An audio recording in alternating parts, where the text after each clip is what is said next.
Hello বন্ধুরা, চলে এসেছি আবার একটা নতুন মিনি ব্লগ নিয়ে। আর এই ব্লগটা হচ্ছে আমার মানাইকে নিয়ে। ডান্স ক্লাসে ভর্তি হওয়ার পর এটা ওর ফার্স্ট প্রোগ্রাম ছিল। প্রায় 5:30 বেজে গেছিলো। আমি ওকে রেডি করছিলাম যাওয়ার আগে। দেখতে পাচ্ছ মানাই সোনাকে একদম লক্ষ্মী মায়ের মতো লাগছিল। তো আমরা বেরিয়ে পড়েছি বাড়ি থেকে। ওর মিমিমও ওর সাথে গেছিলো। তো আমরা 3জন মিলে যাচ্ছিলাম। গিয়ে দেখি প্রোগ্রাম স্টার্ট হয়ে গেছে। আর এত লোক দেখে আমার ভয় লাগছিল যে ওর ফার্স্ট ফাংশন আর ও কী করবে। তো ওরা বসে বসে দেখছিল এখানে। কিছুক্ষণের মধ্যে ওদের ডান্সটা স্টার্ট হয়ে গেছিলো।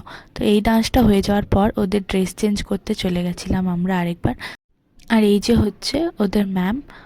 নেক্সট ডান্সটা একটু দেরি ছিল, তাই আমরা একটু চারিদিকটা ঘুরে দেখছিলাম।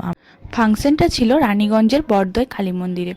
দেখতে পাচ্ছ অনেকক্ষণ পর ও বলছে মা একটা পাঁপড় কিনে দাও, এখানে একটু মেলার মতো বসেছিল। পরের ডান্সটা হতে প্রায় 10, সাড়ে 10টা বেজে গেছিলো। তো আমাদের বাড়ি পৌঁছাতে প্রায় 11টা বেজে গেছিলো। শেষ পর্যন্ত অধৈর্য হয়ে গেছিলো, চুড়িগুলো খুলতে স্টার্ট করেছে। ওদের আরেকটা ডান্স স্টার্ট হয়ে গেছে। ডান্সটা শেষ হতে না হতেই আমরা চটপট বেরিয়ে গেছিলাম বাড়ির জন্য, অনেকটাই লেট হয়ে গেছিলো। তো আজকের ব্লগটা এখানেই শেষ করছি। টাটা।